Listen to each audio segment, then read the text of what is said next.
Yeah. That's too bad. We'll talk about it. I mean, it's a shame. We'll stay live. My wife took that because she was diagnosed with something that looked like lupus. She took it and never had any side.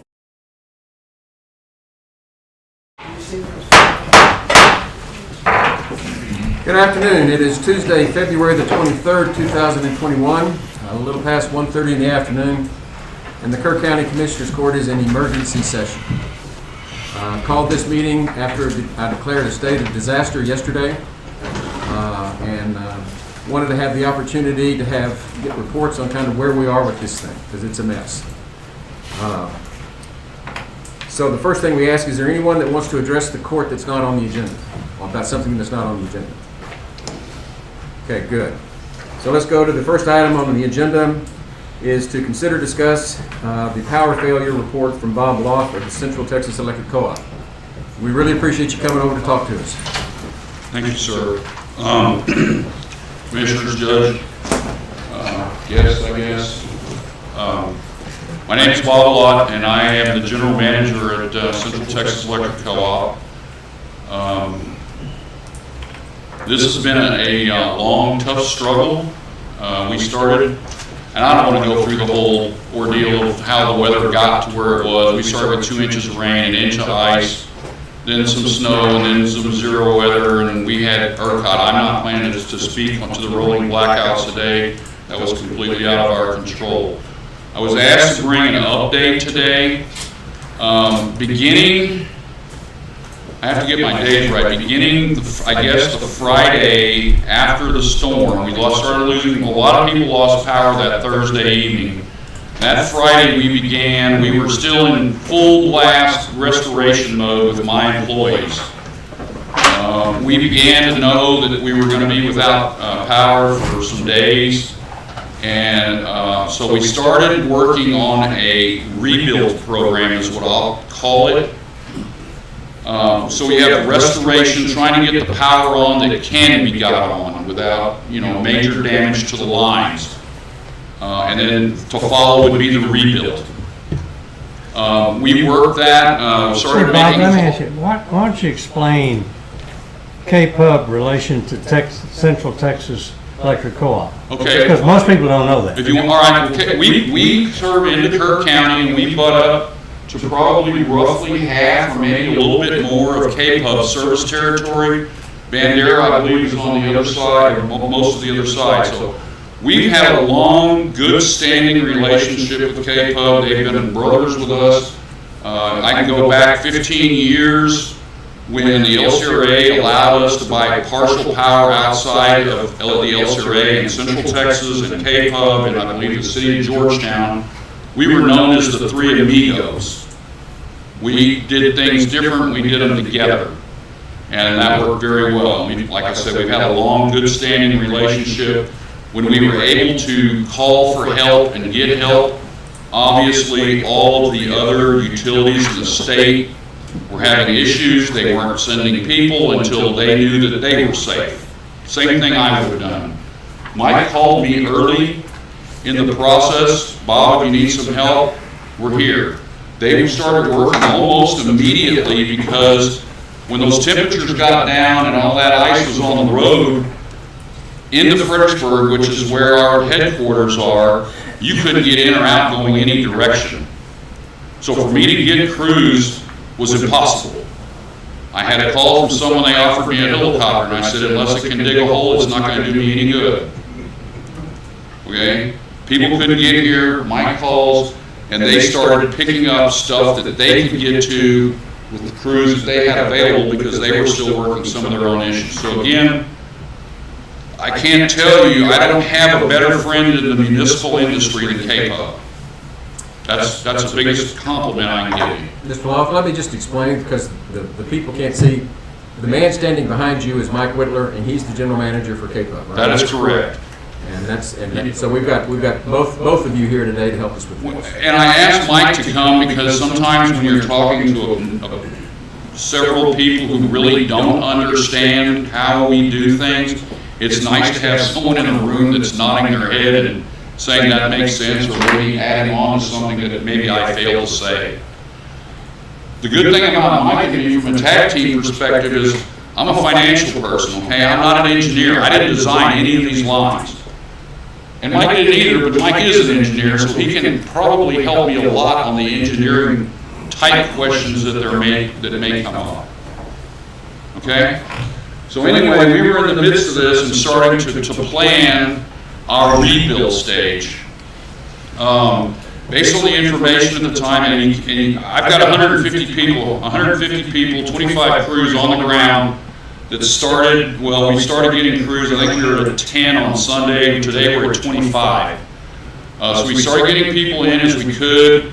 The logistics of getting rooms and serving meals to people working 16 hours a day is an incredible task just in itself.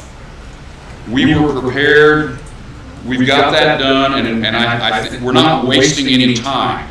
People say, well, why don't you have 1,000 people in here? Well, I don't have the materials for 1,000 people. I don't have the resources for that. I can get some help, but it doesn't do any good to have people standing around with hands in their pocket. Okay, that does no one any good. Can you tell us where we're at right now? I have a map. What's down, what's up? Well, I have a map laid out there.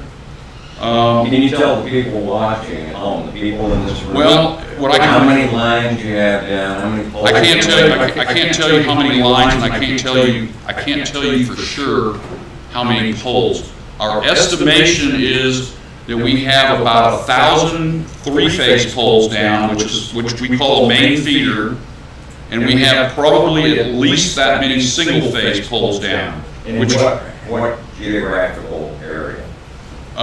From in Gillespie County, which that's not a big concern for you, but I've got stuff down from 290 east of Fredericksburg, all the way north in Gillespie County, all the way down to I-10 in Kerr County.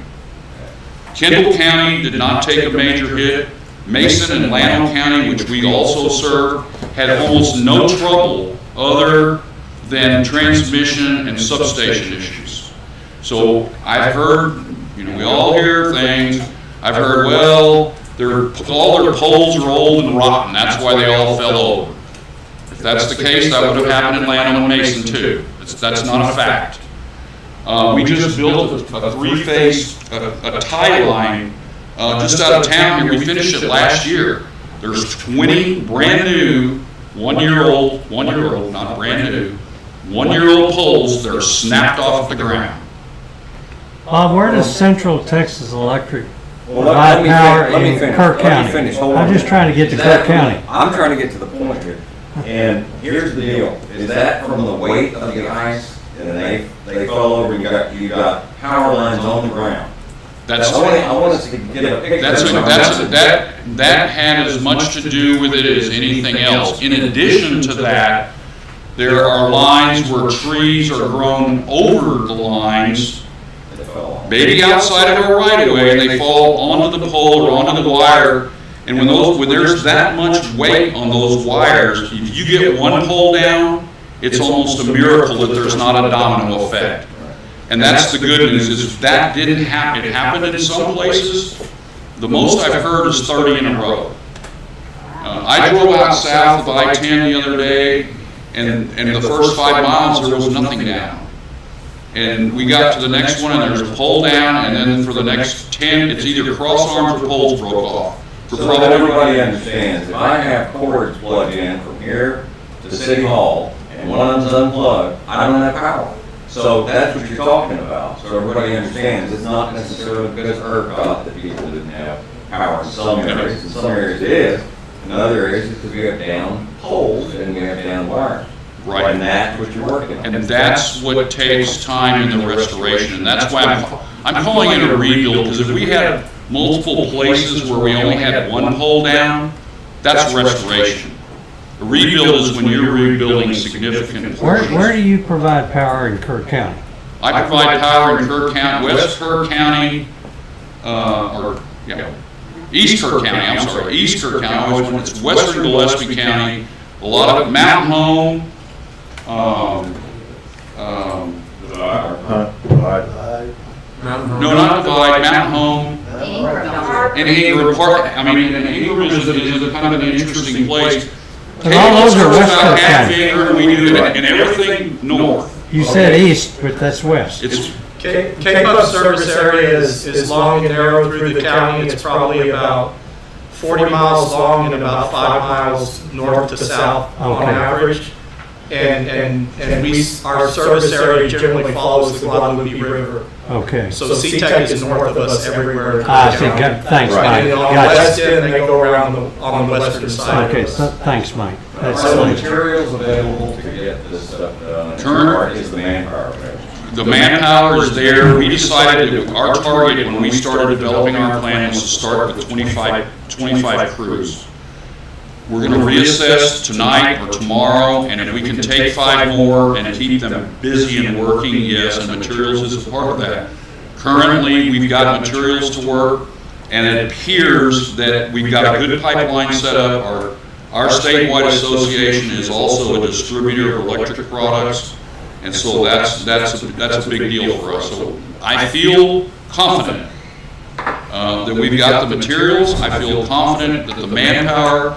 And I think you're going to see big strides. I mean, we got full power man-wise yesterday, and I think we turned 2,000 people up. Okay? And I can't promise that's not going to happen every day, because it's going to get smaller and smaller, because the areas that we're working in are smaller, and you don't have as many big pieces to put on. Another thing I can quickly address, there's rumors out there we're turning the rich people on first. That's not true. We're going to the places where we can work the most efficiently, not use bulldozers to drag us around, get things done, and get the most people on. Is there a makeshift? In other words, you're going to have to do a full assessment at some point and see where the danger might lie, that something else is going to fall, or that you have failure points. Are there some make-dos for the time being until you can go back through all that, or is it too dangerous to take that risk and stand all up that you haven't thoroughly checked over? Well, we're not standing them up. We're having to redig a new hole and put a whole new pole in So it's there. all new when one's down? Yes, sir. Okay. And what about one leaning or the And we're assessing. I had crews out here as early as Saturday assessing the lines that we were going to go down, so when we knew what materials to send. We were working in preparation, and we were going to have to drive all of these lines to look at them in order to make sure that everything's on. We do that just as part of our restoration, make sure, because there's no sense blocking a breaker and throwing a breaker in there if you don't know that it's going to come on. And is that a time-consuming thing, or is that a quick assessment? It's not overly time consuming. I mean, the part that I guess I want y'all to understand about this, because, and I'll use the 479 is the best example. We have a takeoff at 290 and 479 that comes south. I drove that line Sunday. The damage isn't as bad. We have 3 contractors that are up there, 3 contract crews are up there. I got a lot of boots on the ground. It's not going to surprise me if we get that 3-phase back on by tomorrow evening. Okay, and when we turn that 3-phase on, there's a lot of taps that come off of that, and depending on how long those taps are or what damage is on those taps, those feeders are going to come on too, or not those feeders, those pieces will also come on. So that's a big deal.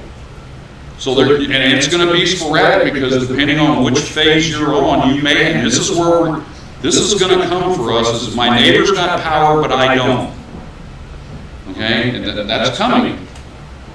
And we're going to deal with it, when we work that, we're going to try to work some of the major, when we turn that up, we're going to try to work some of the major taps and try to avoid as much of that as possible. It's a big job. I think we've done a lot of preparation, and so far it has followed suit, and we're actually maybe a day ahead of where I was hoping to be a week and a half ago. I think we're doing a great job. I got good people working. Now, also for people to understand that you have a power line at the highway where it's your main road, and you have a long stretch to get back to your place. You may have problems in between there. That's not for you to deal with right now. You're getting power out to people on the grid. Are you can you direct any of these homeowners who have a down line on their property, what they should do? Well, if they have a down line on it, because I've had people ask me, is there any way we can help? If there is brush from the storm or other brush that's in the right of way, obviously if those right of ways are cleaned up and we can drive right down versus having to trim and cut wood and move stuff on as we go, it's going to allow us to move faster. But we do not, when we try, I think that we've gotten every down power line off the road, because obviously you don't know if it's hot or not. I don't want anybody touching anything, any power line that's not an authorized personnel, period. We will, all the help that somebody can give us, we'll take. But in those down power line instances, we need to take care of that. And when there's 30 poles down, there's a lot of wire on there. Follow up on Mr. Lou's question. If you are responsible, or any power company is responsible to the meter. And from the meter to wherever it goes, that's what you're talking about. Yeah. In those if somebody's meter loop's pulled off their house and we stop at the meter, we'll go to the transformer pole to the meter pole, and that's where our service ends. Okay. I don't really think that I've got much else. Those numbers that are on there, that are on that map, those indicate how many crews are in those areas working. When we get where that 3 is, when we get south, obviously when we get finished with that first line down there, we'll probably send 1 crew west, and we'll probably send 2 crews down here and split them up and start. You're going to see stuff happen. You're going to see. What's the color difference? The orange is out. Orange is out and the purple, but all The purple By is. the way, nobody can see what you guys are talking about. Well, the orange is out. The purple/pink is the 3-phase line. So most of it's out. That's all, most of it orange. That's correct. But you'll see a lot of pink even tomorrow. I mean, if y'all would ask me to come Thursday or Friday, I'd better report. I hate to laugh when I say that, but You're doing good. We're going to the weather has cooperated terrifically. Another thing that I can comment, and many of you may have looked on our outage maps on our website. Mike, I don't know what y'all did with yours. Pertinalis took theirs down after a while, because when those rolling brownouts started, your map lights up, and someone has to individually go in there and take those out when they roll them off. And so you're just sitting there spinning your wheels trying to keep up with that map. So I would not pay any attention really to that map until next week, because we've been trying to clean it up as we go. I am hopeful. I'll go on this one. I am hopeful that we're going to have all of our 3-phase in the air by Sunday. Okay? I'm not going to commit to that, but I think that we're going to have it. If we don't have it all up, it's going to be a significant portion. We've got that many people out there working. This, what you're dealing with and the outages, this is physical poles on the ground, lines on the ground. How much apart, if you know, you may or may not know, did that play in this rolling blackout availability? Nothing. Okay. We need to know. I mean, if they'd have been on, they'd have got rolled. Right. And I was in the roll part, and I don't know how y'all got rolled over here, but I was on for an hour and I was off for 2. And they might as well just turn me off, because that heater wasn't going to meet that house in the hour that it was on, and it's going to be off for 2 more. It was It's wasted. like 8 hours off and 45 minutes on. Okay, well, I can only speak for myself. I was out of power for the first 25 hours of the thing. I live fairly close to town, only about 4 miles from the substation, so it didn't get, my area didn't get so bad. Later on, though, in the middle of those rolls, my wife said we went off at 12:30, and when I went to bed that night at 8:30, 9 o'clock, it was 41 degrees in my house. I mean, I lived it also. Okay? Can you, or maybe possibly you, one you know this, it seemed like the roundhouse, the rolling roundhouse that ERCOT was doing, it was at random. I mean, we got ours at our house, the first one, we were very fortunate, we had power for a long time. And then they started the rolling well after everyone else had heard was having rolling blackouts, or whatever you call them. And then we had a rolling one, and then power came on 10 minutes later, the tree fell, and we went out there. Yeah, the rolling outages for K-Pub, C-Tech, and a lot of the other, small utilities in Central Texas are managed by LCRA. And LCRA turns off a substation transformer at a time. It's a big chunk of load. To manage the rolling outages yourself, you have to stand up a 24/7 dispatch center. You basically have to be able to respond to ERCOT within minutes. And we had looked at that, K-Pub had looked at that in 2011, and the event we had then wasn't this painful, and we decided that it didn't make sense to stand up our own dispatch center. You're talking about quite a few personnel and everything else. We'll be reevaluating that. I've talked to C-Tech's engineer about it as well, because one challenge or one problem you have is you drop the load for an hour, all the houses get colder, and when we try to turn it on, what we were seeing is the load increasing in the neighborhood of 40–50%. And then on Why is our, that, Mike? it's just because, More energy required. well, say you've got 1,000 customers on the circuit, and their ACs or their heaters are cycling on and off. So you don't have them on all at once. Well, if it's 6 degrees outside and you turn them all off, an hour later, everyone needs it, and so that's why it jumps up so much. For some of our bigger or more heavily loaded stations, that meant when they turned it back on, the substation transformer was overloaded and it would trip out. I mean, we had all kinds of headaches with it.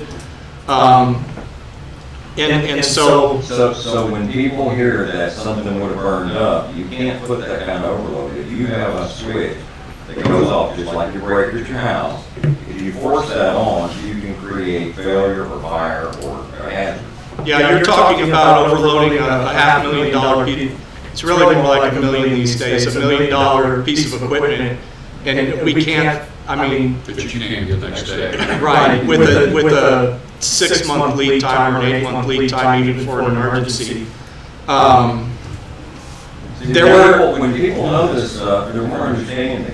When Yeah. you just hear, we were seconds away from the whole thing going down, then everybody can call BS on that. But Yeah. nobody knows what the future is. That was That's stuff exaggeration. we need to know. Yeah, other things happen too that, at 2 of our stations, Rimrock, which is Kerrville South basically, and then a unit at Kerrville Stadium, which is like Scenic Hills, Scenic Valley, Sidney Baker North.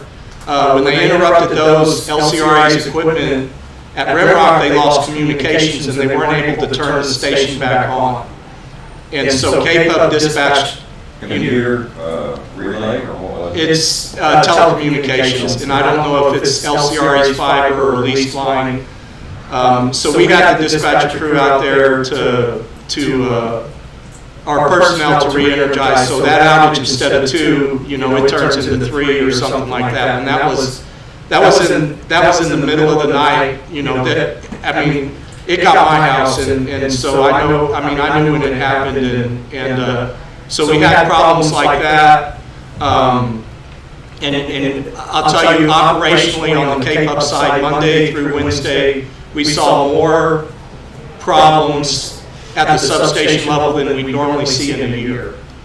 Mike, how are critical facilities like hospitals and things like that done, and what could be done for water distribution plants and things like that in the future? So we can, there are customers that saw people who never got their lights turned off, and that a lot of that was customers fed by the substation that serves the VA hospital and Peterson Hospital and the state hospital. We keep the hospitals on, we keep natural gas compressor stations on. If we operated a local program, we could do smaller blocks of load, and we could be more responsive to local needs. Okay. And that is probably going to be a pretty compelling case now to go ahead and stand up that dispatch center. We may look at working with CTEC or even Bandera to jointly do something where, you know, You're gonna decentralize maybe. Share the cost. And we had a call from Windstream saying, we're gonna lose our switch here. Their generator went downtown, that switch feeds 911. And we couldn't get any change from LCRA on their plan. I think that 911 was able to reroute. You know, there were other issues across the state where are with the LCRA guys. You know, and I'm not trying to kick LCRA or anything. It's very chaotic in those control centers when you're dealing with that. And LCRA is dealing with it for a very big region of Central Texas. So Mike, you and CTEC both can control or distribute the electricity or the power within your area. We have to follow ERCOT's directives. But so let me ask you a question then. So if you say you're assured to provide power to the hospital, let me just use that. Right. So how do you do that when ERCOT is telling you what you can and can't do? Well, ERCOT tells you that you have to shed, what ERCOT says is statewide, we need 15,000 megawatts turned off. And then LCRA is managing this program, and they know that their share of that is, say, 6%. Okay, so LCRA's got to shed 6%. I think they were shedding about 250 megawatts, which is like 25 substations. Okay. It was just Not tons. shed, you mean just turn the power down? No, turn it off. That's what I mean. So how do you, Turn it off. so let me get my answer there. So how do you manage that to see that the hospital stays on, for instance? They have a list and they have stations that will I not see. be interrupted. So that's not your control, that's LCRA. LCRA. Gotcha. And Thank you. it's part of the plan in advance. There are also a couple stations that are on another shedding program that it's an automatic, it responds very quickly to the type of event that human interaction can respond So to. LCRA is controlling the substations. That's, Yeah, in yeah. a nutshell, that's it. Yeah. Okay, gotcha. Just comments earlier from a design, to give you a perspective on what CTEC got hit with.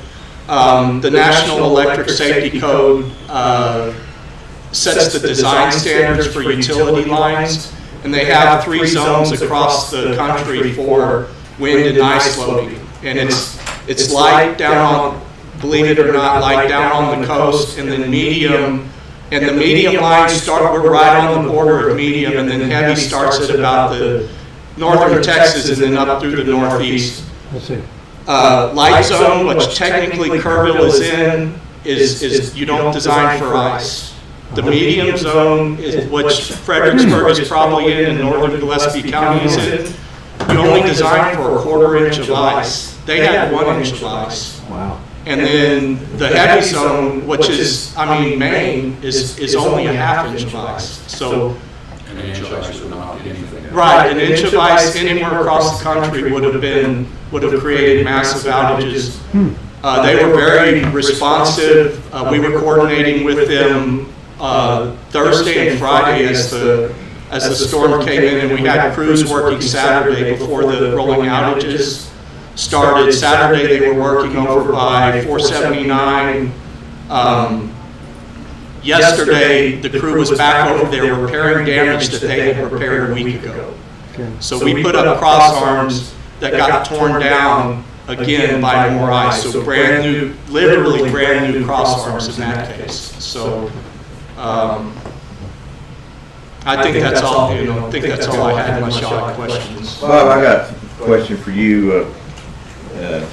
Let me tell you guys ask questions, but the main thing, when everything hit the fan, y'all are under siege, trying to get back what you could, get crews out, been working your tails off around the clock.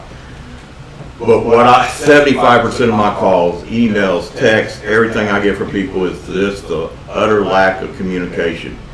Why can't you tell me, am I looking at days? I mean hours, days, weeks?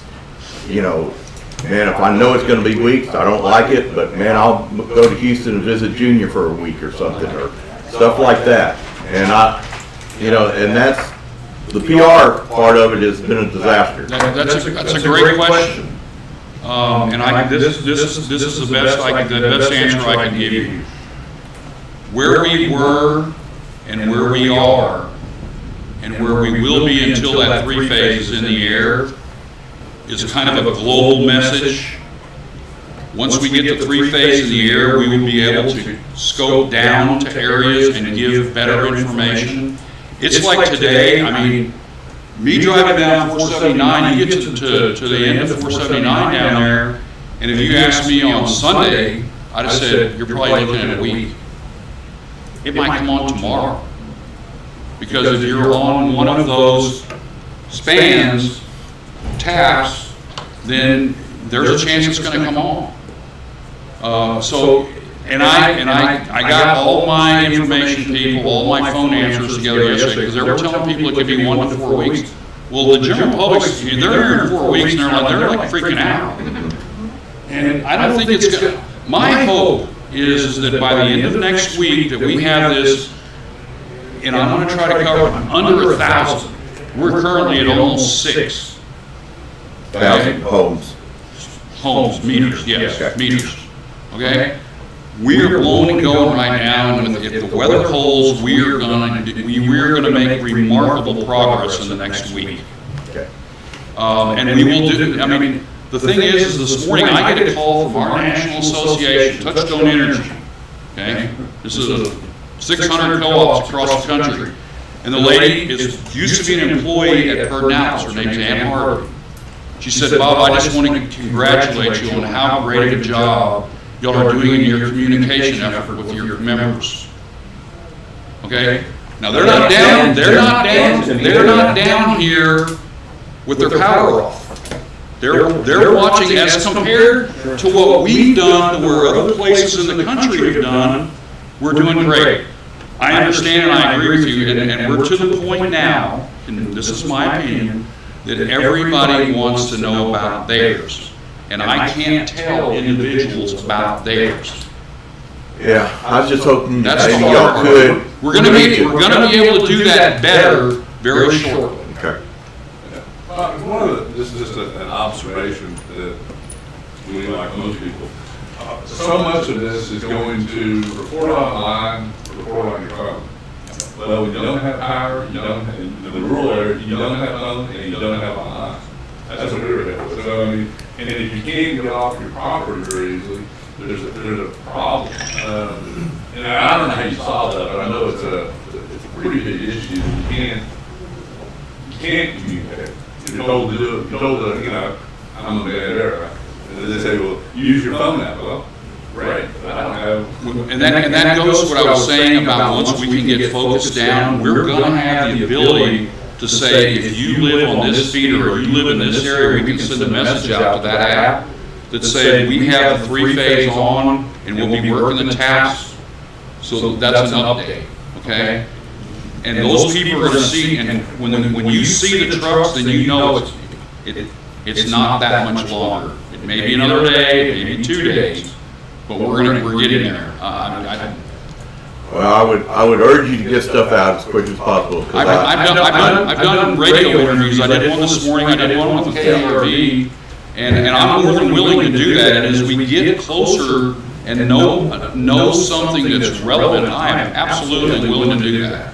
Well, and neighbors can help neighbors if they don't have internet, or I got my email yesterday with my bill for last month, so I know we can get them out that way. And if neighbors get it, they can share and call or what have you.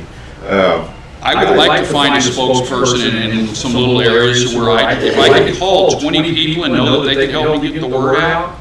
The guy that's at the coffee shop in Harbor most of the day, I don't do that because I'm halfway making it up. But if I've got his phone number, I can put him on a communication list and send something to him, then he can help with that. or the lady, we had there was a grocery store up in Cherokee. Right. If you all know where Cherokee is. Yep. I mean, as an example, she get the word out in Cherokee. Well, I can tell you right now, we got a whole cluster of outstanding volunteer fire departments that have been heroes through all this. And that's where a lot of You information. know what, that's a really good idea, and we can make a focus to send updates to the fire departments because they can get the word out. That's a great Great guys idea. behind you have been making welfare calls and everything through all of this, even without electricity and water at their own homes, So, that's where people are. That's a great idea. Okay. I will pass that along. One other thing, some people are scared out there. They've heard rumors, and I know, Mike, y'all came out and said there's not gonna be any of those highly inflated bills coming out to your customers. And so people would like to hear from you that, these next few bills aren't gonna go through the roof as far as, Well, I can't say for sure because I wasn't there, but I mean, obviously they've been off for 2 weeks, so they didn't use anything. right. The ones that were in the rolling brownouts, their bills are probably gonna be higher.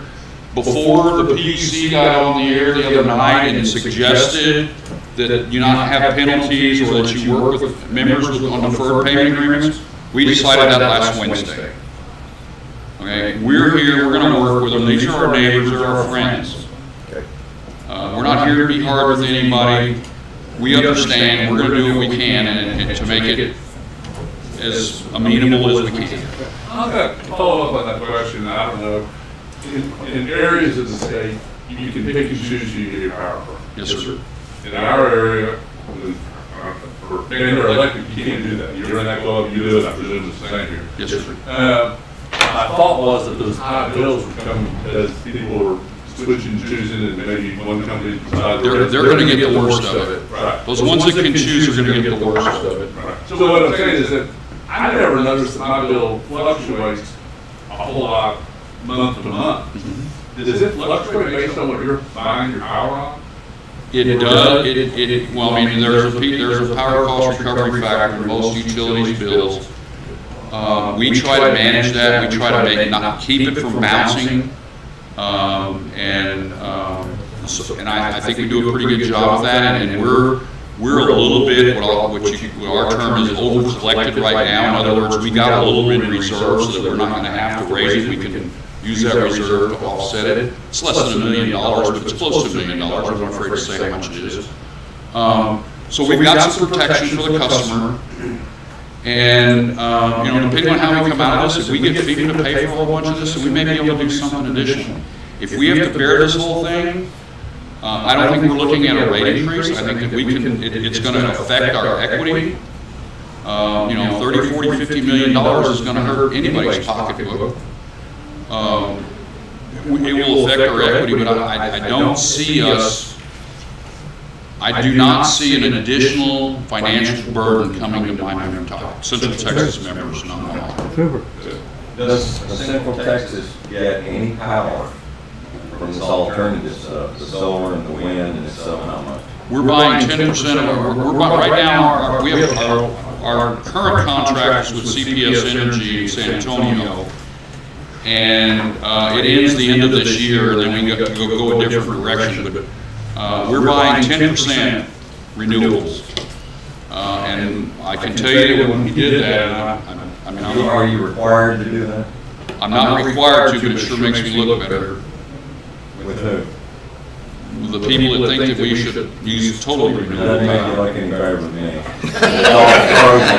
Yeah. I don't think there's any fans that. I don't think it's out of place to say this. When we were evaluating when we first got our estimate from them, or their bid to buy power from them, I went back and it added, to do 10% added roughly $1 million to $1.5 million a year. On $30 million, that's 3%, it's not a whole lot. And then if somebody asks me, how much are you buying, and I stand here and say 0, then I've got a bunch of people that aren't happy with me. Probably got more that are happy than unhappy. Now, if all your lines were still good, you would have been down by 10% anyway. You wouldn't have been, that would have been 10% you couldn't deliver, because that's all frozen up. even if all your lines are operable. I'm not understanding the 10%. 10% of what you deliver comes from alternative energy source, renewable. No, well, it's not a flat, I have a contract to deliver the power. Right. What they would have done in that instance is they would have had to deliver me power, and then the next month they probably would have sent me more renewable power. It doesn't say that 90% comes and 10, it's 10% per year. Right, okay. So they can do it in the summer, they can do it, I don't care how they do it. But I have a contract that says my power's covered. It's not a constant 10% of what you. No, sir. No, sir. That's good to know. I know we've got a couple other people here who want to speak to different matters here. I know you've got certain time constraints, we don't want to hold you over too long. Got to go put 3-phase up. I wanted to thank you because you did reach out to people. You did, it was your initiative and Janice sending people emails saying, this man's available to be on the radio and do interviews and let y'all know what's going on. We're trying. It's good to take that initiative, and We're trying, it's a big service territory, and I can't be everywhere at one time. We're but to trying. do it all was No, I appreciate you being stand-up guy and coming in here and taking the If we'll have another questions. meeting next week and I can be here, I'll be here. I mean, I'm here as you need me. I mean, Mike can be my mouthpiece over here. I can update, he's gonna know what's going on, and he can keep you all updated. But until this is over with, I'm available, and this is what I should be doing. Can I speak before you leave?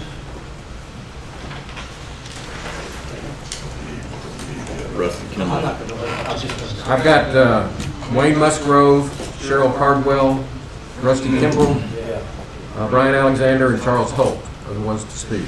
Come on up, Wayne. Here's my bill. I'll be carrying it, but I hadn't had a chance to get over to Fredericksburg. Hey, Wayne, is that your bill or is that your payment? This was his payment. Oh, but he said bill. He said bill. I just want to make sure he's paying. You know, I want to say thank you to this guy and to Mike and also to Don. I'm 81 years old and I've been to a lot on the Gulf Coast with hurricanes and power outages. I have COPD, so if I can't, you can't help me, I'll try to do my best.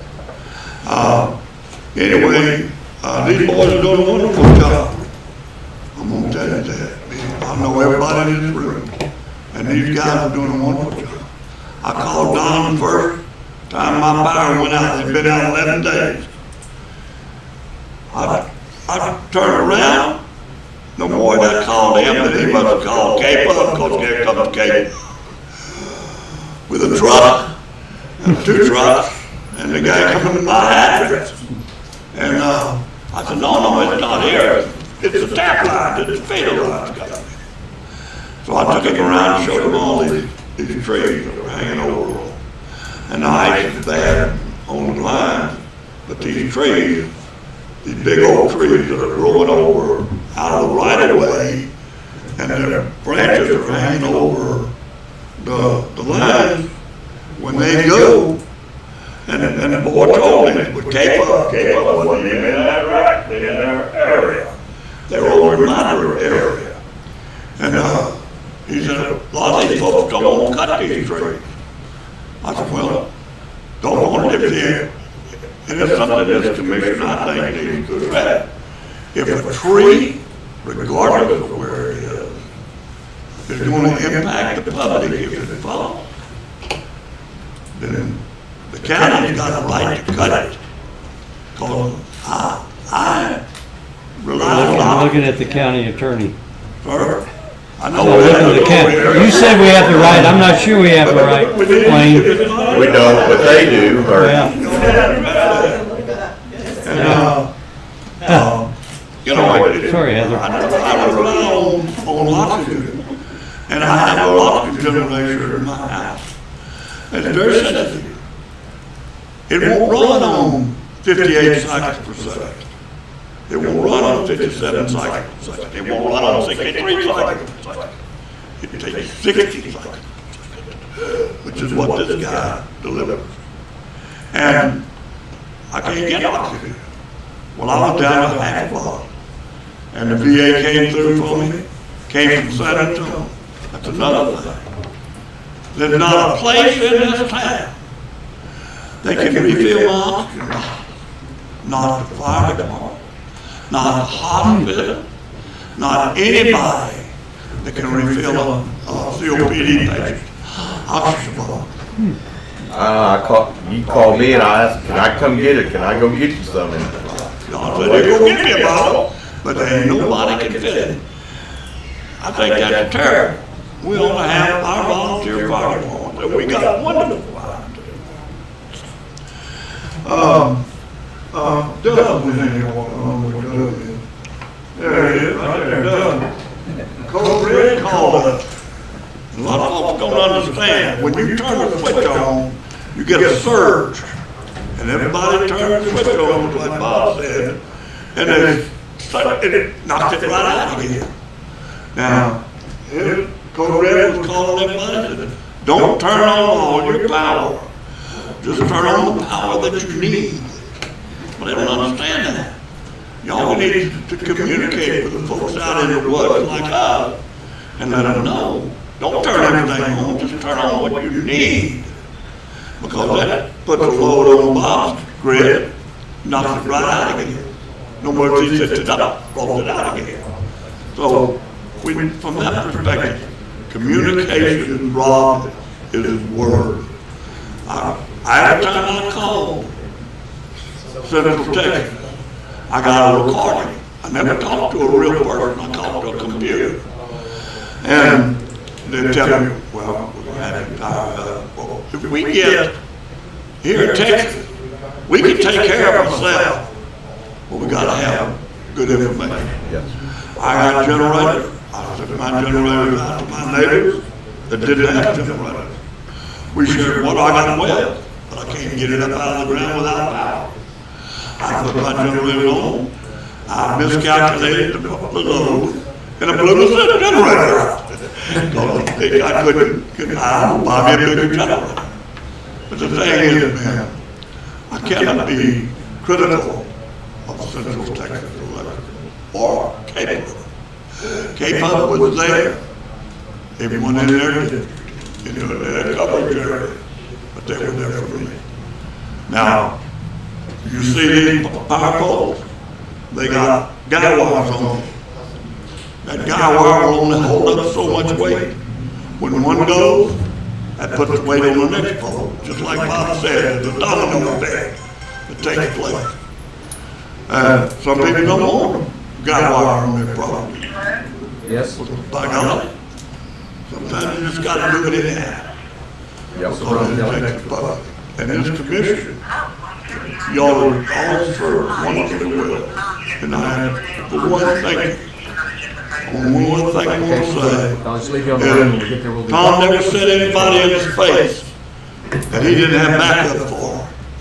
His backup, I never sent a ship to sea or a barge to sea that I didn't have backup for the steering units and things that would go out. They had two bars.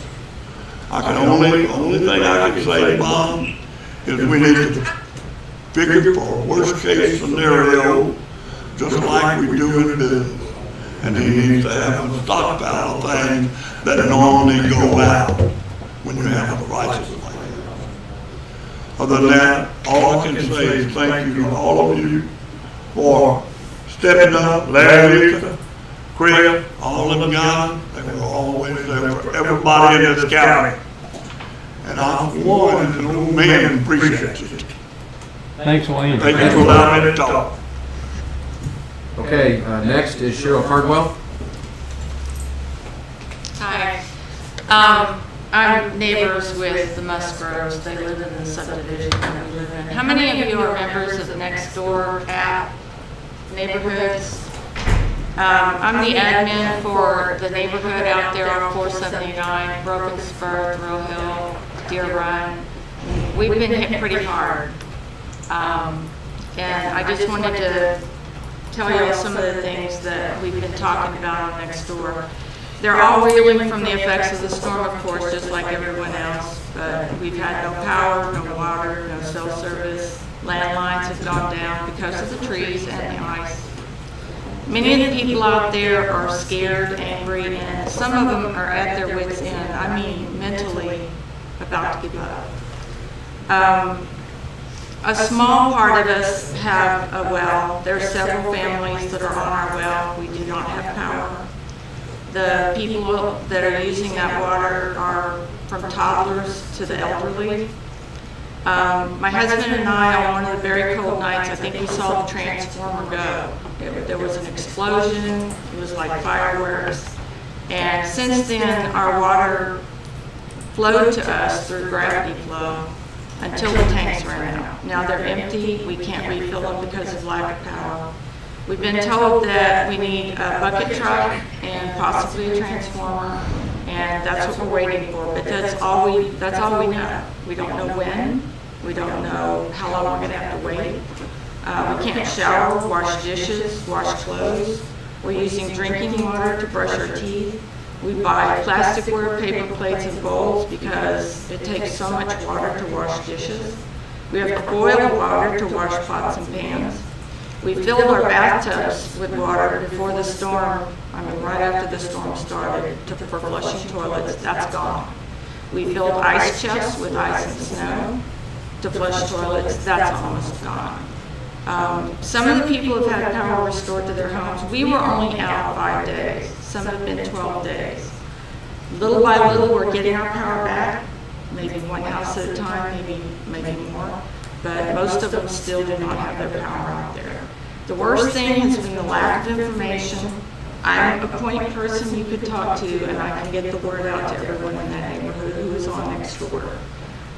We share a lot of information, sometimes misinformation, rumors, and that sets everybody off.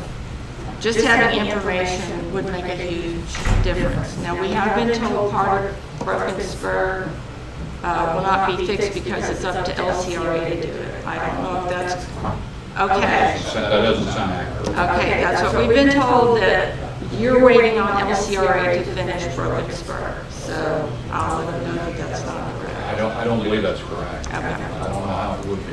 Well, that's all I have. I just want to let you know that I'm representing my neighbors, and anybody can get information to me and I'll pass it out to everybody. I got a contact for you. And that's just a typical phone call I get, it's just Yep. lack of information. Will give us some kind of time frame. They wanted me to find out, are we talking days, weeks? Bingo. How many neighbors are on your app there? I would say there's probably 100 on the app. There's way more than that in the neighborhood. There's probably a couple of hundred Wow. homes in the neighborhood. Okay. Because Thrill Hill is long, and Yeah. a lot of it's rural, like small farms. Most of us have 5 to 10 acres. So we're spread out, but we're very close knit. It's an effective way to communicate. It's very effective. Would additional generators help some people out there? It would have, yes. And would it still? We ran out of generators. We all, thanks to, go ahead. We use ours, but we're not using that, and we have to store. Yeah. I love it. I mean, just Put it on that well. And that's what we did. Everyone gets on next door and says, I'm out of firewood. Boom, neighbors bring me firewood. I'm out of water. They bring me water. I need a generator. Everybody shared those until they ran out.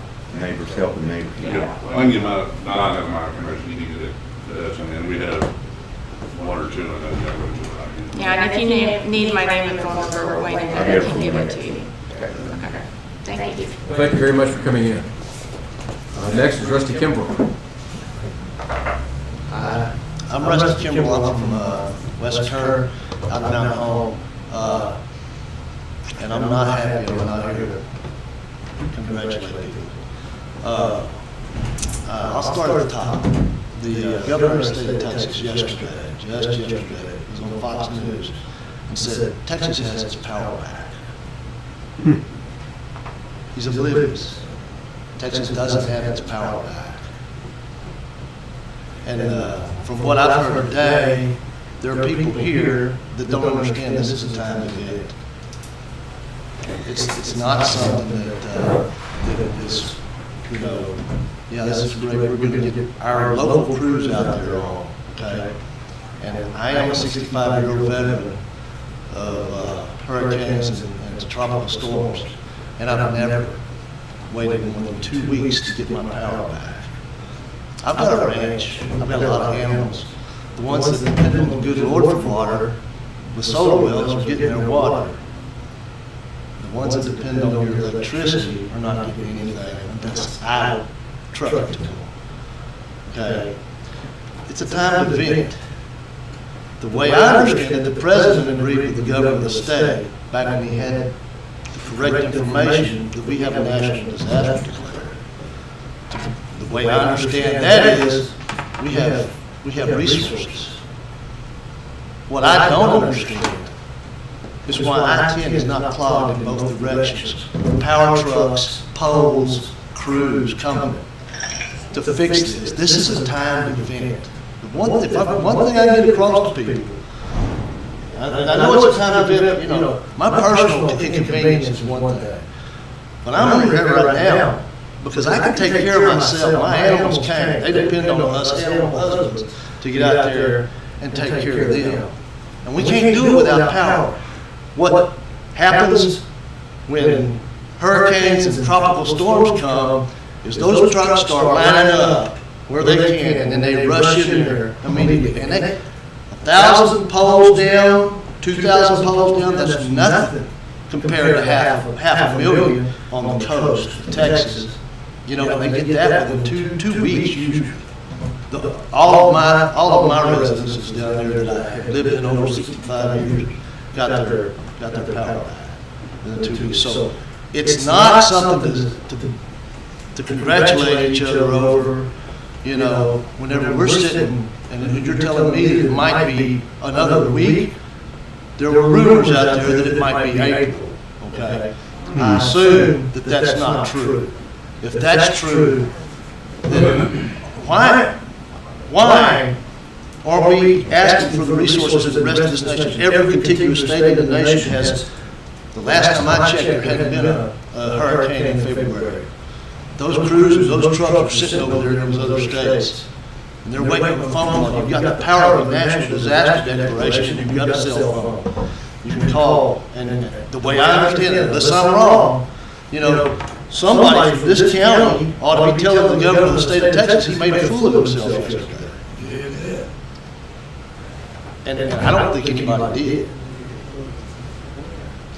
And somebody ought to be calling the governor of the state of Texas and saying, hey, look, do what you can to get these crews down here to help us. Because KPUB and CTEC doing it by April is not good enough. I have 25 outside contracts. I have 150 outside people. I mean, that doesn't impress me. That doesn't impress me. I'm telling you. I want to hear 1,000. I want to hear whatever it takes to get power back out here. So do I. So do I. Okay. I'm trying to do it efficiently and most importantly, safely. They do it safe. They do it safe. That's what I'm asking you to do, is protect. I know, I'm asking you to protect your employees by not overtaxing them and getting them help. Okay? Because they need help. And us rangers and the people out there that are still living on generators and you know, dumping water in their motors, they need your help too. That's all it is. Thank you, Mr. Kimball. Good point. Ryan Alexander. Judge, I want to talk on 1.3, but I can enlighten them some. If y'all need water, all you gotta do is contact the fire department. I'll try my best to get y'all what y'all need. We have drinking water, we have some food, but bear with us if you need water for tanks or animals, we will get it to you, one way or the other. You're non-potable for water? Yes, we do. We've been doing it. The problem that we have is the cell phones are down and the landlines are down, and we can't let enough people know. The only way that we're able to do is Facebook, and then when people are coming to town, they're looking at Facebook, that's the only way. We've been door to door to meet a lot of people, especially over here in the neighborhood. I heard that they And told me. we can't get everybody. I don't have enough manpower to make sure everybody. So, I'll give you my cell phone if you want. Well, I've been, and then before this gentleman, Brad Ryder was out, and he was going around passing out water. And he went to her house, he went to Judy Barron's house. Judy's got 4 horses. He brought them water. I mean, this gentleman, Mr. Alexander, at that volunteer fire department, he did the same thing. They always called it, we'd be there. Now, we got wonderful volunteer fire department. We're not using them, I don't think, like we should. And then for this gentleman, I've been to every hurricane on the Gulf Coast. I've been up. And we had the Army out there. We send the Army to other countries. We send them billions of dollars. Yet we don't take care of our own out here at all. Now, that's what our administration was trying to do. But he no longer in there. So now we got another guy in there. But I'm gonna tell you, man, women, we got to take care of our folks. And we're not doing it. We're taking that everybody else. And Jack, just show me a picture on his phone. That must be 60 dead deer. Right there. For food and the water. Behind his truck. The last person I've got on my list to speak is Charles Hope. Are you going to speak on 1.3 also? Yes.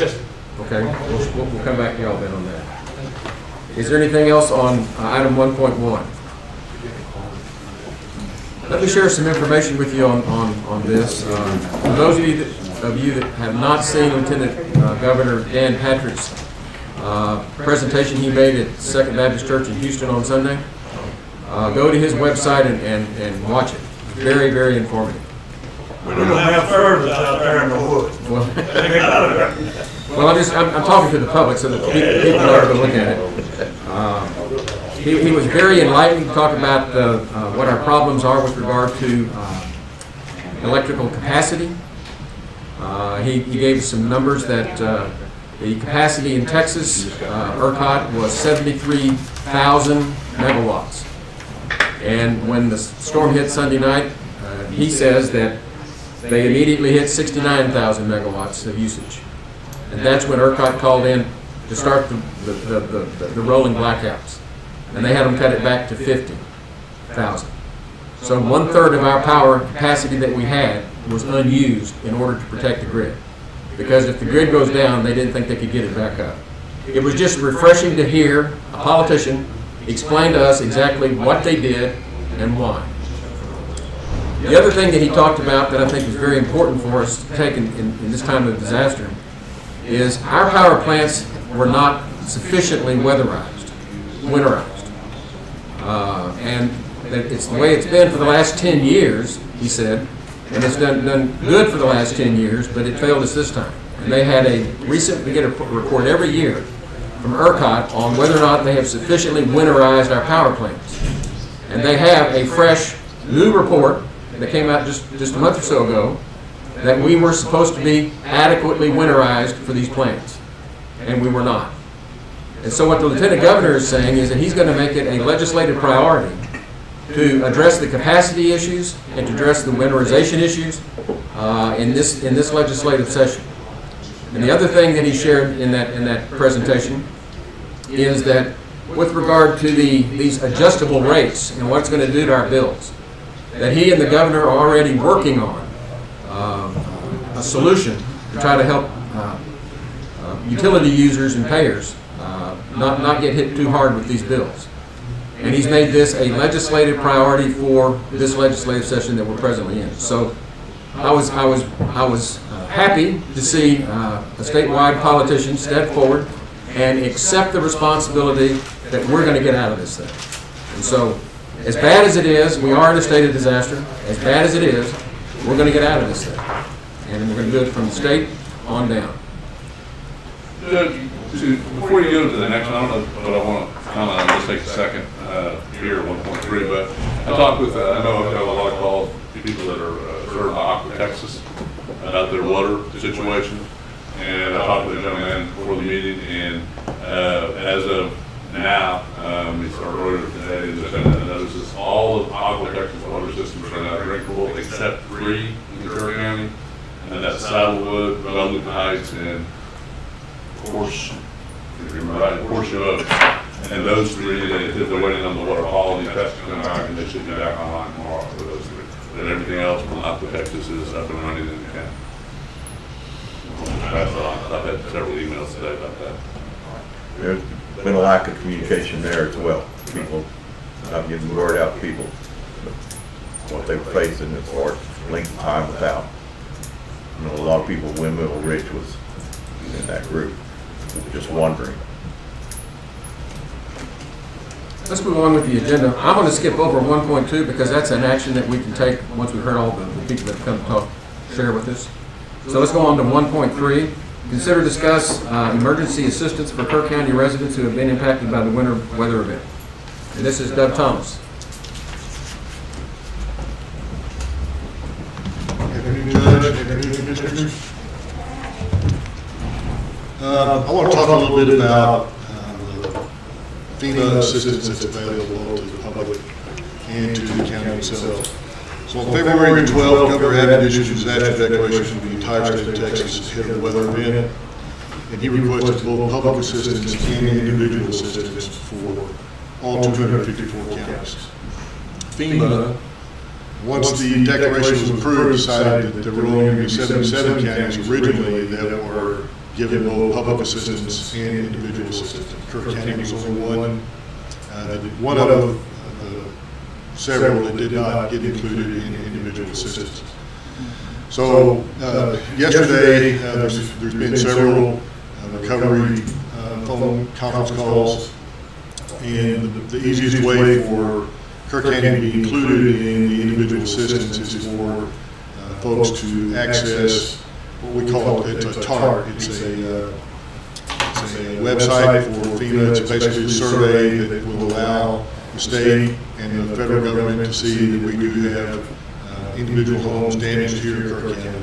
The more of those that we get, individual homes and businesses, by the way, the more of those that we get into that survey, and the federal government sees that we have a significant number of homes and businesses damaged, then we should be included in the individual assistance.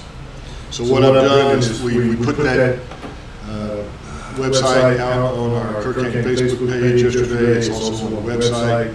There's also a QR code that can be accessed from your phone if you want to completely survey that way. So the public assistance part, I'll kind of give everybody a little bit of facts about what the public assistance is for. So Kerr County's already been approved for public assistance, but there's several categories when it comes to public assistance. There's category A, which is debris removal. Category B, protective measures. C is roads and bridges. D is water control facilities. E, public buildings and contents. F is public utilities. And G, parks, recreational, and other facilities.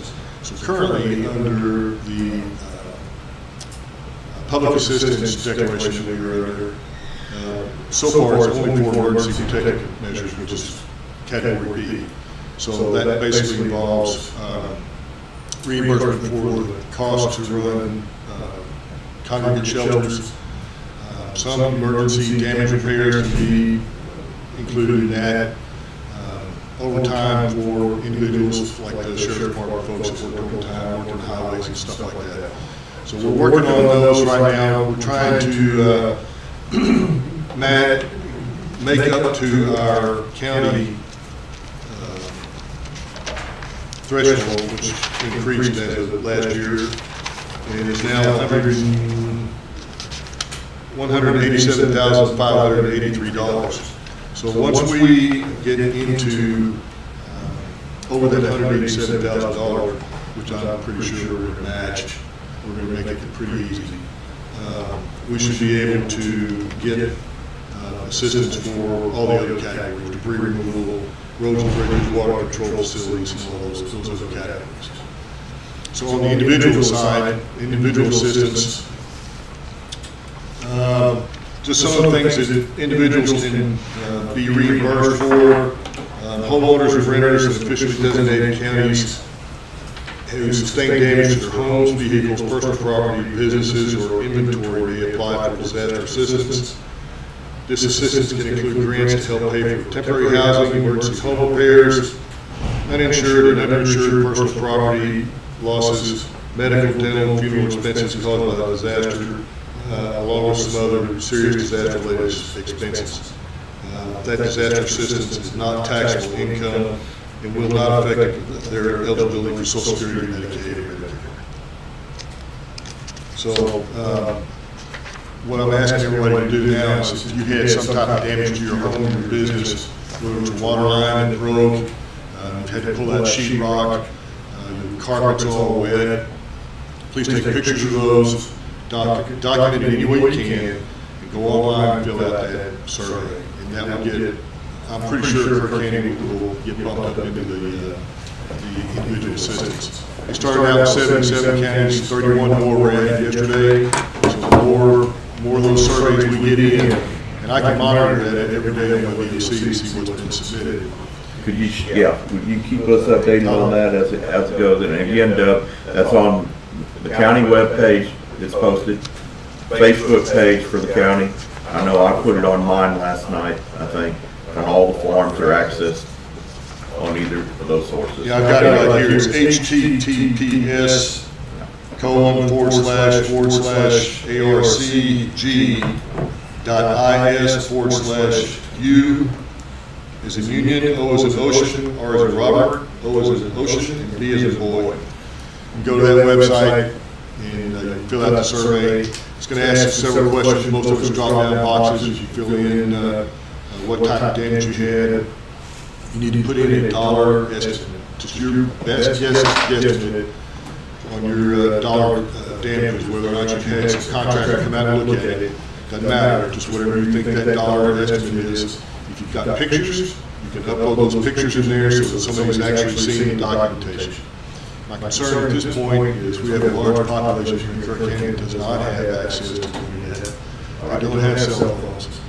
So I'm trying to get somebody to give me confirmation, yea or nay, whether or not those pictures are absolutely necessary. Because if they're not absolutely necessary, I want to be able to use the call center, the information center we have over there. We can access that website, and we can do the survey for those folks. Now, do you include on that property damage like trees that are down or brush, or is it only construction? No, it's only to structure. Now, we do have access to debris removal under public assistance if we get, right now, as we're approved, we just got to do that threshold. And everything that I've seen, talking to all the power companies and the water companies, we're going to make that threshold. That's not going to be a problem. Get that information out to the surrounding churches. I bet that they can help get that to the folks that they know in their congregations. Yeah, we're going to try and access the ministerial alliance or ministerial group to see if they can help us out with that. I'm having a hard time understanding why I don't just tell them I'm an insurance company. I don't get that. Well, that's going to be one of the things that they're going to ask you on that question on that survey. Are you insured? The first thing that's going to have to happen is your insurance is going to have to take care of your property. So FEMA will reimburse or will pay you for what was not covered by insurance, whatever your insurance is covered. In the past, Yes, you gotta take deductibles into account. Yes. do they pay for it or do they give you a loan? No, if you're, once we get the individual assistance declaration, if somebody has a property that's been damaged, they will have to give them a website, another website, another phone number that they can go to register with FEMA. And FEMA will tell them at that time whether or not they're eligible or not. To be reimbursed or for a loan, or both? For reimbursement. Reimbursement. Actually, it's direct payment, so if you tell them, Huh? yeah. In fact, it's already happened in our district on a conference call. Somebody's already been told that they're going to get $6,000 to pay for their damages. Wow. So, but, Welcome to socialism. So they go into, they'll register on the FEMA website. They'll be contacted by FEMA, and what they do now is they do, instead of a damage assessment team coming out, with all the COVID protocols and everything, they do it virtual. They'll call you on your cell phone, walk around the house, and show them your damage. The last thing I'm gonna do. You want to walk through, you have to really walk through your house. Yeah, they've already seen it, Marty. They seen the roof. I wouldn't be surprised if they saw more than that. So it just kind of filled everybody in on some of the things that are going on as far as the recovery part of this. We are working on our DSO. Hopefully we'll have some of that submitted this week. There's only been 87 DSOs submitted statewide. Our DSO, when we reach our threshold, it helps the state reach their threshold. So we're trying to get all that information submitted. DSO again for the people watching. DSO stands for disaster summary outline. And they've asked us to concentrate on schools probably because they were mostly using shelters and electrical calls. And we've had all those here, so I still got to make some phone calls to some others. Bandera Electric gave me a rough draft yesterday of what their expenses were. And I just talked to CTEX, I still need to talk to the local Colorado River Authority, all the water companies, Aqua, and them as well. So I'm very confident, actually I'm pretty confident we're going to get make our threshold. Which was $187,000. So that's what your total expenses are minus insurance.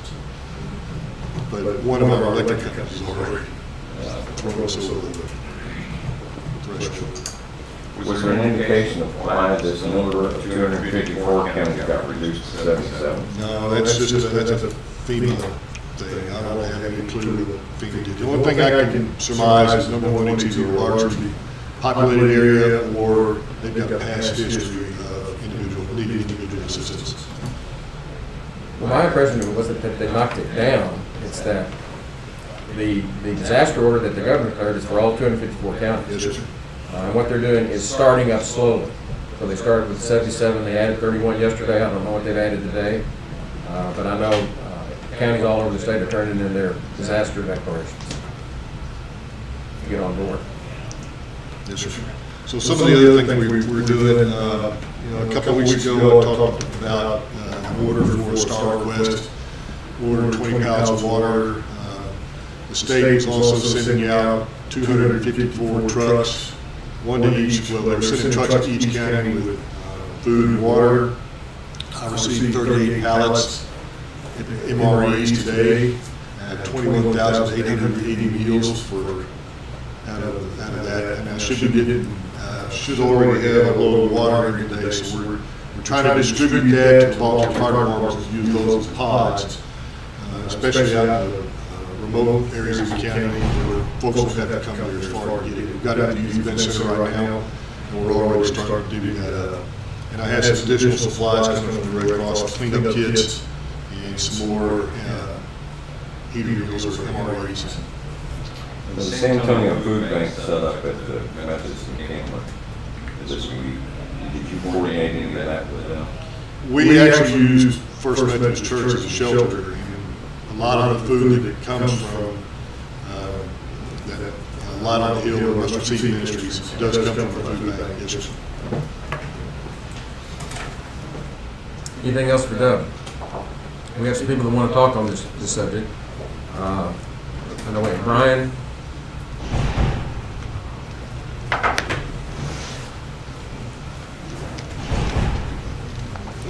So I only have 3 minutes, right? No, I have a couple of questions. I haven't been able to talk to Larry yet, but one of the things I want to ask is why we haven't set up an EOC last week. We should have had one set up last week. There's 2 outside counties that already had theirs set up. Why didn't we have one? Isn't that a question for Doug? We just walked out. So, guess I'll wait for him to come back in. The other thing is, we're talking about trying to pay back what overtime and all that. We need to address what's going on in Mount Home. All right. I've had 2 other, I've had water come from Comfort, that was given to us. And then we went to Harper Sunday and got water and food there. We have not gotten any help from Kerr County. So we need to come up with something. We had 76 people show up yesterday for food and water. We ran 106 calls last year. As of Sunday, we've already done over 200 calls since this time began. We've run ragged. All right? And the biggest problem we have is we cannot get everybody. Okay, there's just no way. All right, Sheriff Department's done a lot. We've done a lot. Other volunteers done a lot. But one of the things that we ran across was, that I want to bring to y'all, that probably could be a simple fix maybe, is our repeaters went down. Our communications, all right? I was a smart one that ran out to our repeater out west and threw a generator on. All right? Our biggest problem we have out west is communications, right? Why can't we get these cell phone providers to go out and set up generators so they can communicate, right? I mean, we know we're not going to get, it doesn't matter. I mean, not for us. Why can't we get a hold of the cell phone providers and say, look, we have, I mean, there's emergencies going on. People can't get a hold of us. What are we going to do? I mean, I understand the majority of the county is safe right now, but we still have the far west end of the county that's not. So we need to come up with something, you know. AT&T is about the only one that hit and miss out there. The rest of the cell phone providers do not work because there's no electricity. So can we get a hold of those cell phone providers and ask them to put generators out there? Can we get somebody in? What can we do? Y'all have an answer? That's the first one, it doesn't hurt to ask.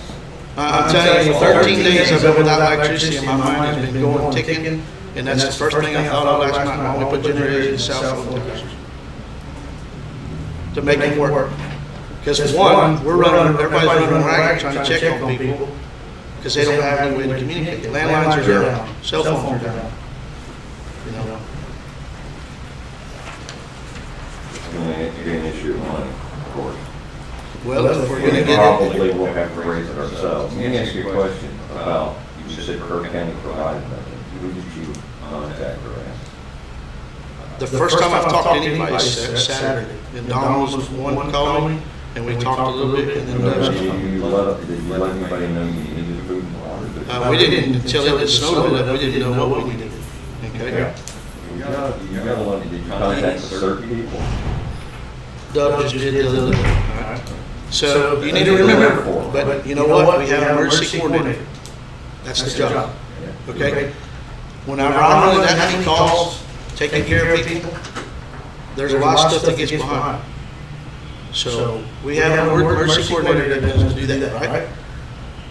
So that's what I'm asking. It's a two-way deal, though. I mean, if you say we need water over here and food over there, and turn that request over to Doug, it really is his job, as you say, to make sure this stuff happens. We'll keep turning. And the line of communication has to stay open, it goes both ways. He's not gonna know that somebody needs water. If we had the EOC opened up, it should have been already done. Because the other counties that are right around us, that's exactly what they did. The fire chief didn't have to coordinate nothing. It was already done. So, I mean, as far as I know, Saturday was when he placed an order on water, right? Okay? And he just got it today. We already have other counties that got it. So when, my curiosity is when the day were. But I mean, I think we need to do something now. I mean, we have a water problem. We're trying the best as we can. You know, we almost had a fuel problem. I tried to contact Don in the middle of the week, but his cell phone was down because everybody else was down, to figure out what we're going to do about fuel. Luckily, we had enough to go on. You know, Doug contacted me about the little hospital we have there for the kids on respirators. They needed fuel. We took care of it out of our pocket. Okay. We gave people firewood. We've given people gas to keep generators going. So somewhere along, we need to start getting y'all help, figure out what we're going to do. Probably all need to sit down after this and see where where the problems were.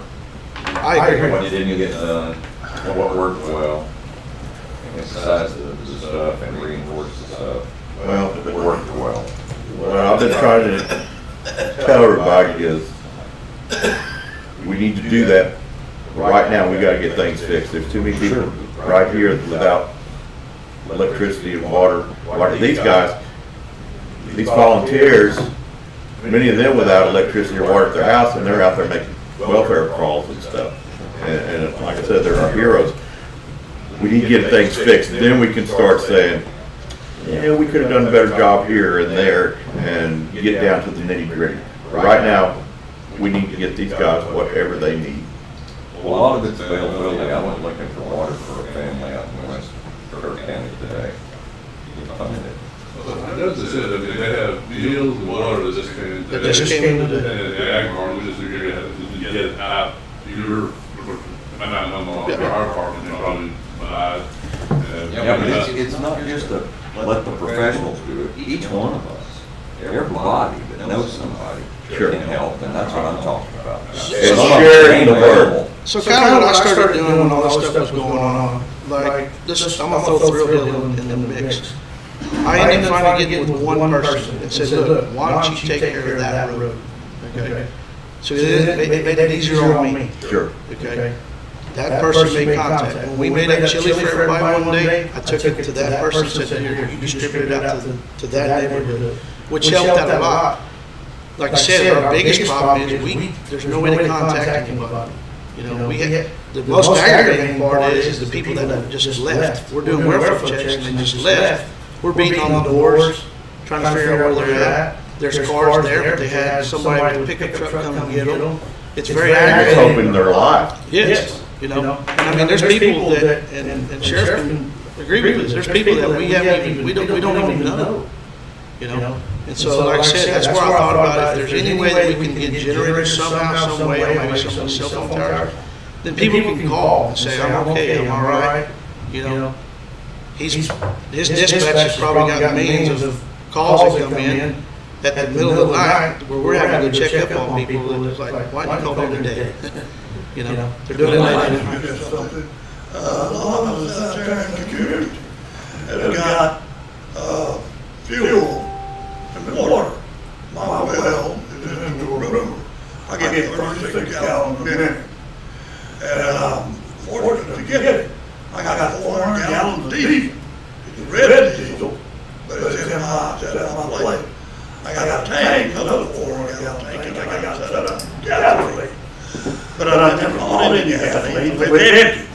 But if I had it in there, it'd be available to the communities out there, agricultural people that's got this stuff out there. And I'm going to be glad to serve our community with my diesel and my gas.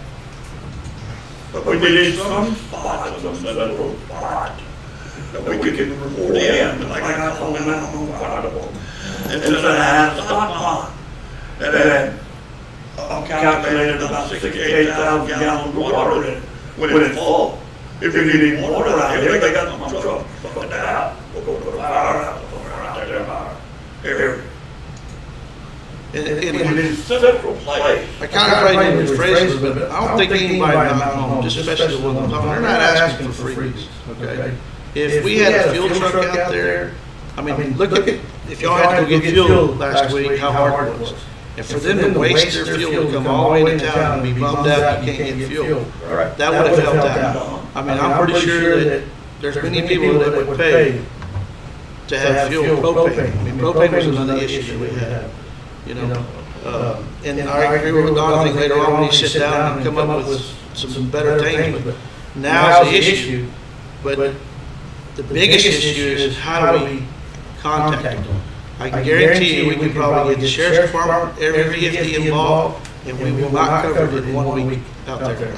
Well, Brad, do you have any idea what size generator it takes to get these cell tower operational? I mean, that would be the first thing. The generators are probably somewhere, I mean, we think they're huge. Yeah, that's a good question. I mean, the one that for our radio repeater, which would be Firecom West and ours, I just have just a little 3500. It don't take that much. 50 KW. Running ready. Yeah, what we have here that runs the courthouse, you don't need something that big, but it'll depend on the usage and the amount of, it's gonna be a formula. I mean, look into the cell tower, I would not think it would be that much. Wouldn't need that much. Just to get power, I have no idea, but I mean, that would be the first step.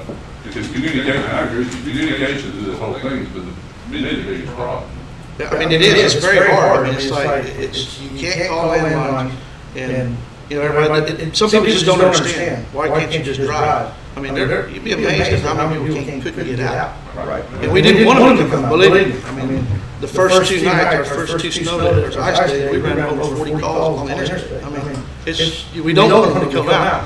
But I think we need to focus on somehow figuring out communication. Somebody brought up code red. Well, you know what, the code red is great when the landlines work. Or cell phone. It doesn't work. The next door deal, we talked to her about it. I talked about we talked about trying to do something, but it's the same problem. If they don't have cell phone service, they don't. And he made a good comment, neighbors being neighbors. It really does. I mean, neighbors need to check on each other. So, I mean, it does, but like I said, we need to figure out somehow for communications. I don't know if we can put a little bit of twist on the cell phone providers to make them. I mean, I don't know. You'd think they'd want to. I can tell you right now, when it comes to hook up your telephone, if you don't have electricity, their stuff's not going to work. So I think we need to try to push more to the cell towers underneath.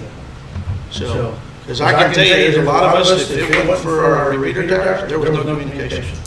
It was very aggravating. There's 2 issues that you brought up. One, is there a way to get it up ASAP, and then go to the companies and see if there's, what it would cost, or if they will be willing to put generators on these locations. I'm dealing with Doug to help me get, or fill out paperwork for STAR. And so we, matter of fact, here probably the next hour, we'll have a 50-watt generator at the station.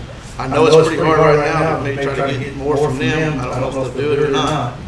But, I mean, somewhere along the lines.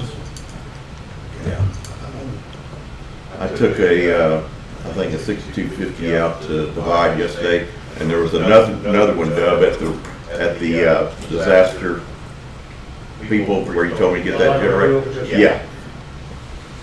And it had a broken part right there, and so it's useless. We tried to start it, but I don't know how long it take to get apart, but there's some generators out there. And they were supposed to be getting another one in. That somebody was bringing back in that had borrowed it for a while and didn't need it anymore. So we'll keep an eye on them. And if you're in contact with them, Dub, if they get one in, let me know. We'll try to get where it can be used.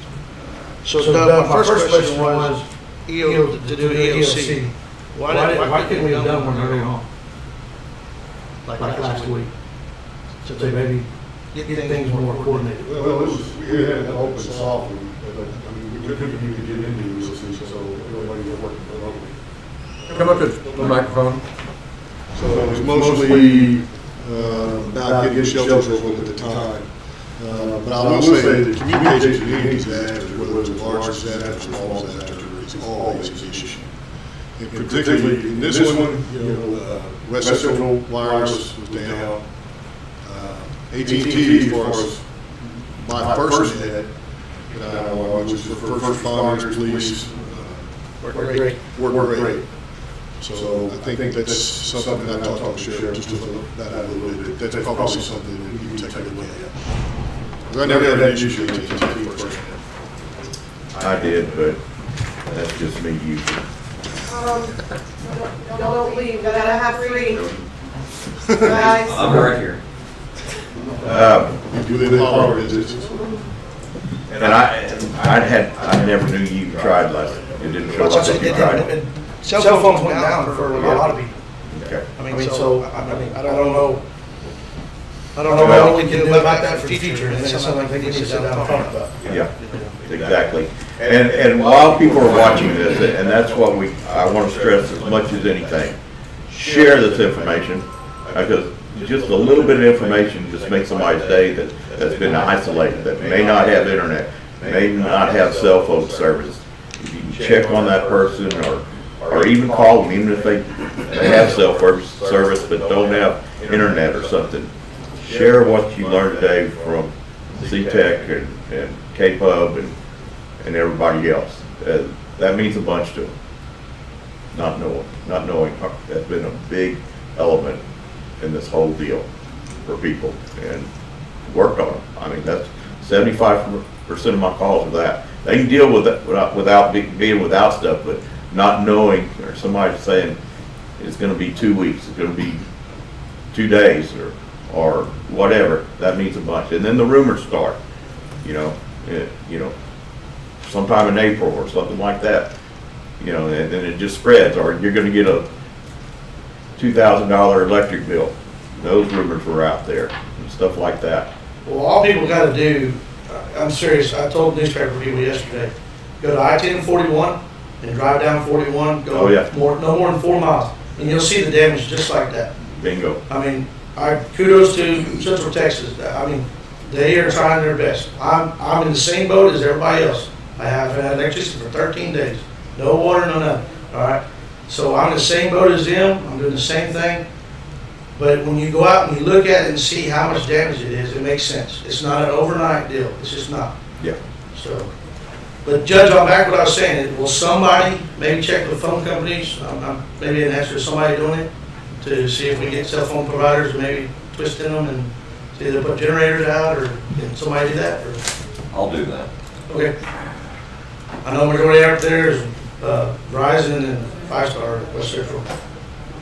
Y'all have anything you want to ask me? Your country telephone working? No, unless you have electricity, it won't work, especially with all the fiber optics. Right.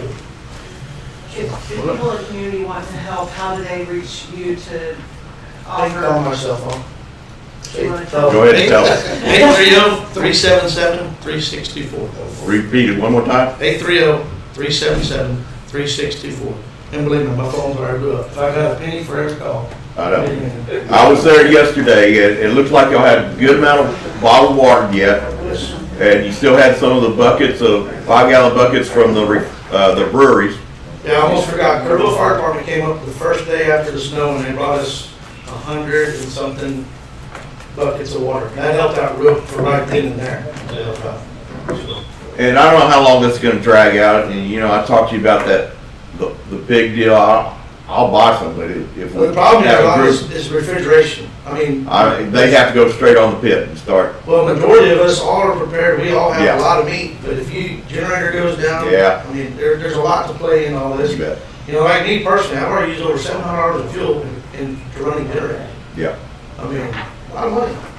yeah. it We is. need to get back on the agenda here. I've got this one lady that's been on the line for 50 minutes. Charles, if you want to go ahead, because you're on the list.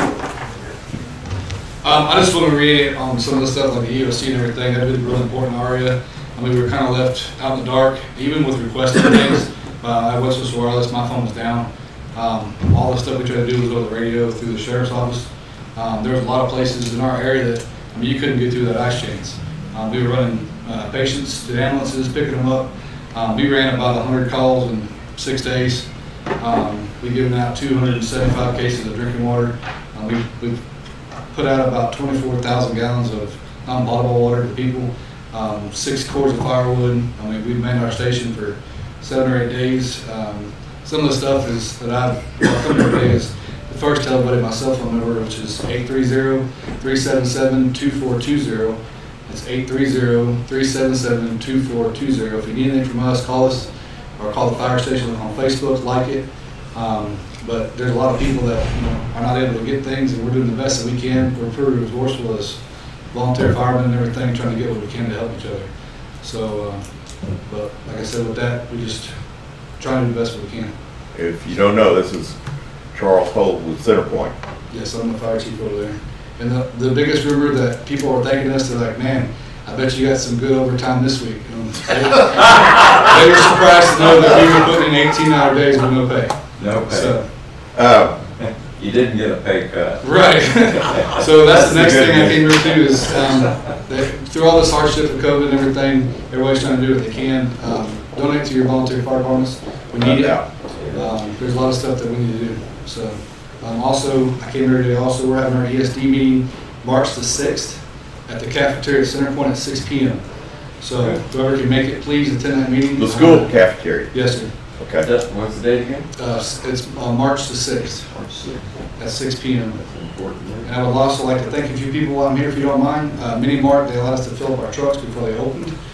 We were almost empty. New Mart, they were open without power, taking cash, doing the best they can. Pal Feed opened up to give me chains so I could build snow chains for my pickup to be able to pick people up.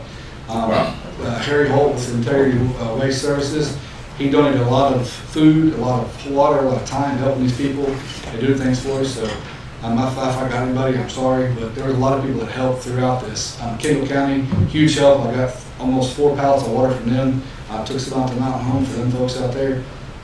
We just did the best what we got, but it would have been more if we could have got together a little better. We need to work that out somehow. Yeah, I know. So. A lot of this, phones and everything else. One other thing, water at your station, is that off well or? We're off of Aqua, Texas, so we didn't have water either. We didn't have any power. We did bring up a small generator to put 2 space heaters in our station to keep the pumps from freezing up. You have water now? We do have water now. People come get water? Yes.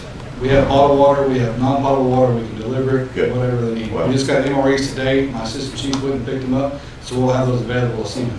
So if anybody needs anything, call me, call the station, like us on Facebook. We update as much as we can. We're here for y'all and whatever we can do. So, thank you for your time. Ma'am, you still on the phone? Yes. I'm sorry, I didn't get your name. Can you identify yourself? Say that one more time, I'm sorry. Can you identify yourself? My name is Renee also. Excuse me? And I'm at 24727 State Highway 16 North. Could you repeat? Renee, right? Repeat your name? Yes. Renee Brooks Lafaso, also Massey, known as the Yard Art Lady. Hey, Harley. I can't hear. We're not getting it. It's Renee Brooks Lafaso. Lafasso.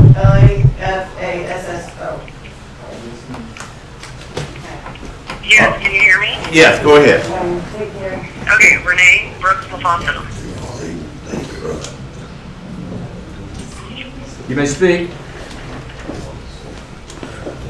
Hello? Yes, go ahead. Okay,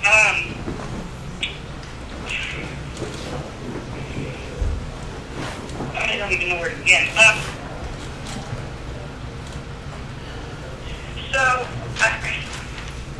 Sorry.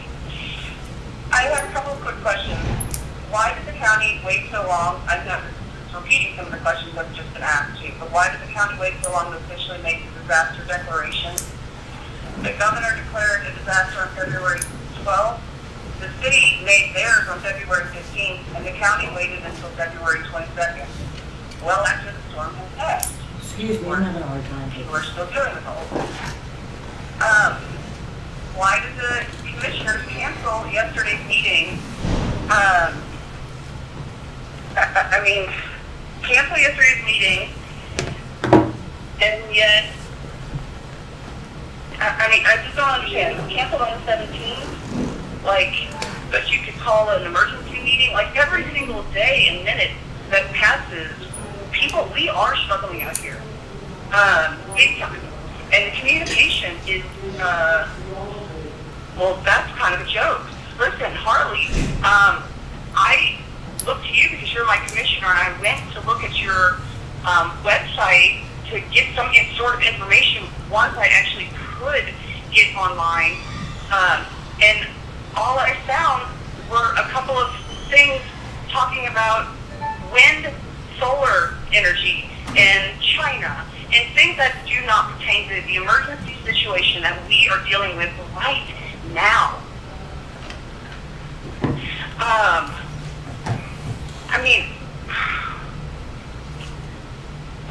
you know, I'm mind blown.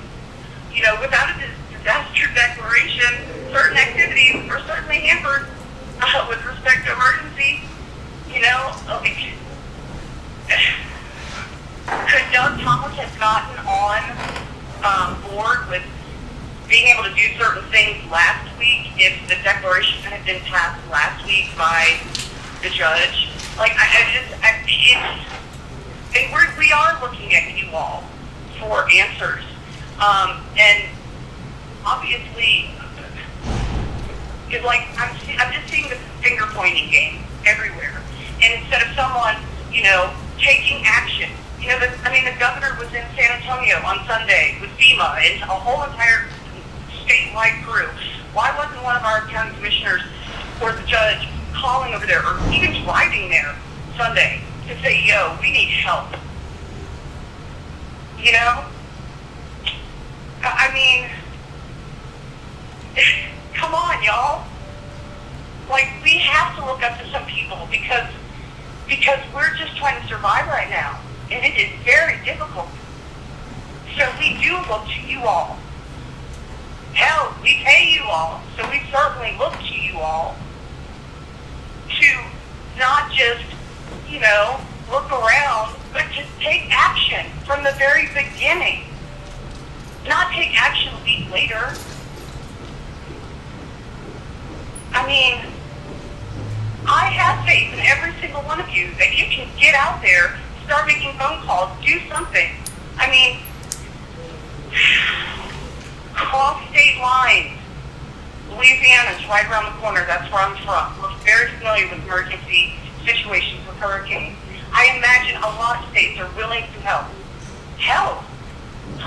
People, you know, do something, please. We are begging you all to do something now and figure out the what could have happened, what should have happened, all that. Do that later. But like, yeah, I wish, you know, you all would have taken. It's like the county seems to fall back on. The city always seems to be ahead of the game with this, and yet the county always seems to, you know, track along the side days later. You know, as I'm trying to get in touch with my commissioner, you know who actually I was able to get in touch with?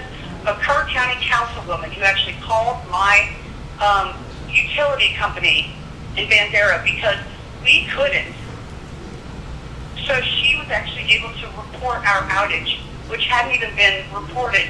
They didn't even know that our power had been out for already 3 days. A city councilwoman did that. You know? Because I couldn't get in touch with anyone else at the county.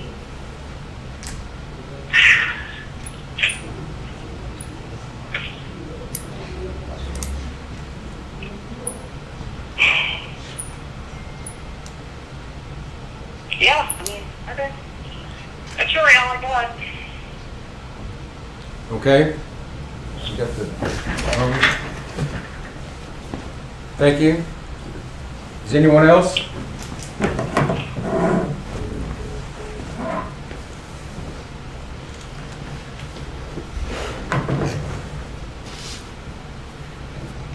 Okay, then the last thing we have on the agenda is actually 1.2, which is to consider, discuss, and take appropriate action regarding the local state of disaster due to severe winter weather that was signed by me yesterday. And we have to bring this to the Commissioner's Court. We put it on the agenda because that way we can go on 7-day cycles.